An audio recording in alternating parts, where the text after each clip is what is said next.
Okay, so we just finished playing PAX Transhumanity. So I have a lot of experience with PAX games. I've played PAX Premier over 40 times. I've played PAX Porfiriana and Renaissance about 20 times. I've played PAX Premier 2nd Edition maybe 10 or 12 times. And I've played PAX Emancipation once, because that's as many plays as I thought it was worth. And I actually played that one with Sophia. Sophia and Garrett have both played the other PAX games. We've played Premier First Edition, we've played Porfiriana. I think that's it. I've played Premier, I've played Renaissance, I've played Emancipation. I have not actually ever played Porfiriana. Yeah, I've played Premier and Renaissance with you. Okay, so it was Premier and Renaissance that we played. And I'm not gonna. I think Matt Eklund does a great overview of this and the origins kind of preview. So I'm not gonna really discuss how this game works. So we can just go to our thoughts. Sophia, what'd you think? This game was fantastic. I would love to play it again. It felt like there was always a lot going on. There were lots of choices, a lot of different things to manage, and just, I don't know, overall, like, all the different mechanics felt really well integrated. It's definitely... So mechanically you enjoyed it? Yes. And thematically you enjoyed it? Yeah, thematically it's also cool. The cards have a bunch of nice flavor text. Mm-hmm. I haven't read the footnotes in the rulebook yet. That's always so much fun. So this game was designed by Matt Eklund, but the footnotes were written by Phil Eklund, and it meant that every time I mistakenly read a footnote, I wanted to throw the book against the wall. But that is my own thing. I'm sure that he has valid theories. Anyway, Garrett, I'm gonna guess that you are not quite as enthusiastic about this game. Well, I felt that it's kind of bloated with jargon and rules. Yeah, that's every Seer Mother game, but yes. Yeah, and in this case, I felt that I felt that the specifics of color matching for viability of something. So to briefly discuss what he's talking about. So actually, I have played this once before.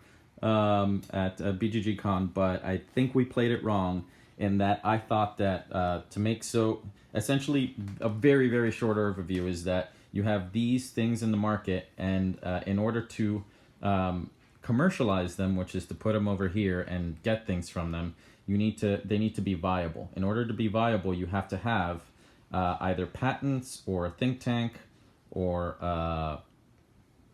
patents or a think tank. That equals both colors here. And in my previous game, I think... Or they have to already be a pair in this play. Yeah. This is kind of like the shared colors that we have. And those are our own patents, and those are our own kind of private think tank ideas. So you need that in order to be able to commercialize these ideas. And I believe... I'm not sure, because I've played a lot of games. I believe that we did it so that you can mix and match, so you can do like a patent and a thing from display, or a color from the think tank, which made it a lot easier to create or commercialize ideas. As you can see right now, we only have the original idea that you start the game with, and then 5 more.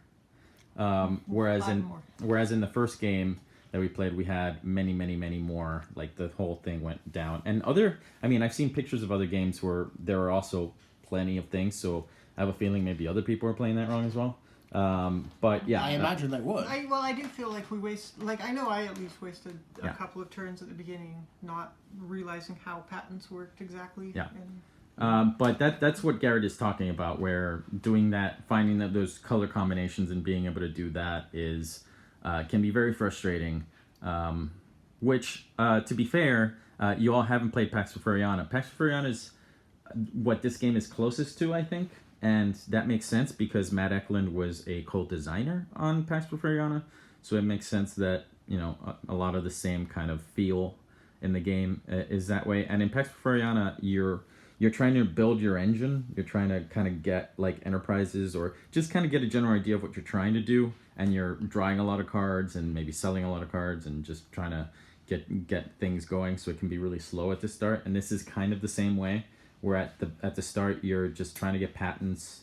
You're trying to be able to commercialize things. You're trying to get basically patents or just colors that you can do to be able to get more things to then do more things. So it's a slow kind of engine building at the start, and that can be a little frustrating in both games.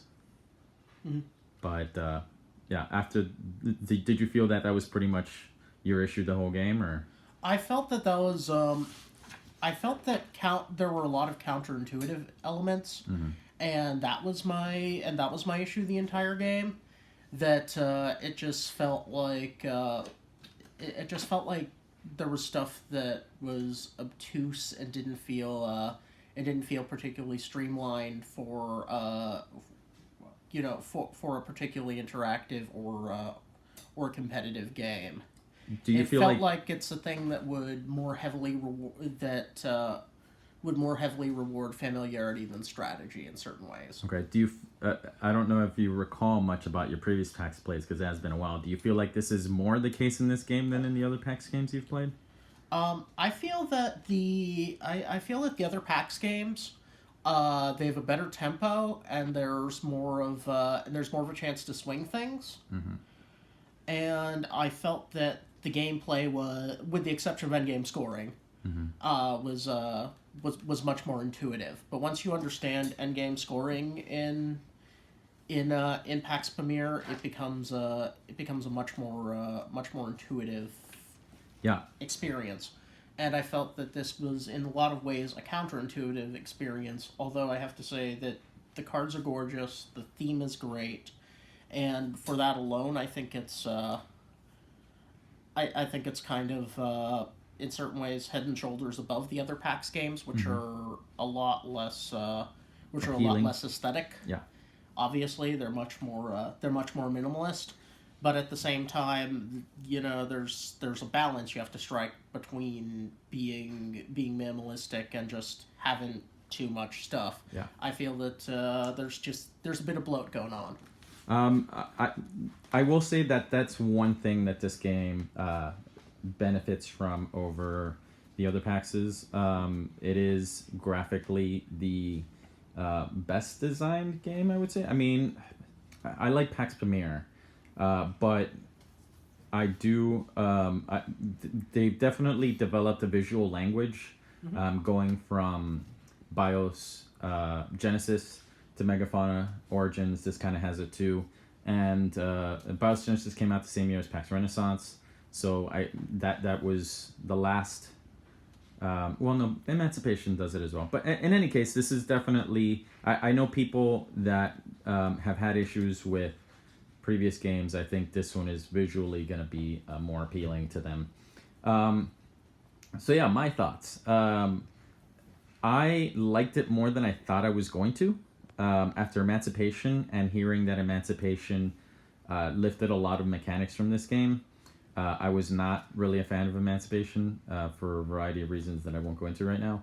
But I felt like this was going to be more of the same. And I did play a prototype of this at Essen a year ago, but I didn't pick up too much from it, other than I knew that it had a lot less interaction, and it does have a lot less interaction. It doesn't have the cooperative and semi-cooperative elements of Emancipation, but it is still, that's one dig that I would have on it. I remember talking to the person that was demoing it for us at Essen, and I told him about my experience with the PAX games, and he basically said, oh, so you like games where you can tear people down? And yes, I do, and this game isn't that. You can't do a lot to... there isn't a lot of destruction in this game. It's really just kind of building up. It's also less tactical, as you mentioned, so it's less swingy. Like, there is less ability to change your position. I think that you're definitely working, like I was just explaining to Sophia, like what my strategy was, which was like 6 or 7 turns long, where I'm going to do this, and I'm going to do that, and I'm going to do that. And it's one of those kind of you're just setting up for a big turn where you do all the things, and that's not really too different from, say, Pax Furiana, which is a very tactical game, but you do have to kind of just set up what you're gonna do. I'm gonna get this and this and that, and then I'm gonna change the regime, and then I'm gonna buy the top one. I'm gonna win, right? And you just kind of have to plan all. If you're playing it correctly, you're planning all of those things to do that. And this game seems very similar in that in our game the victory condition didn't change very much. I think it was globalization for most of the game, and then it changed a couple times. But in my previous game, it was changing all the time, and really it has that same issue as the other PAXs that is notorious for PAXs where you really have to parse the board state. You have to know, like, okay, I'm gonna do this and that and that. Like, I'm gonna basically you change the what the regime is, and regime determines victory condition by what's here. So right now, if this was the cutting edge, which is the last 3 colors, then blue would be the current victory condition, and whoever has the most stuff in blue essentially wins. That's a very, very simple way of how this works. So you kind of just have to, like, know, okay, I'm gonna commercialize these things to make sure that it changes it to this condition, which I'm ahead on, and then kind of end the game, right? Or alternatively, like, I'm gonna do these things so that I can get my 5 companies and win the game that way, or whatever other victory condition you're going for. And that's very much like the other PAXs, where you're kind of doing actions to be able to manipulate the whatever the victory condition is to win, which is very Pax Furiana like. There's just no attacking in this game. There isn't a lot of interaction. You can put like foreign workers, like that's that right there.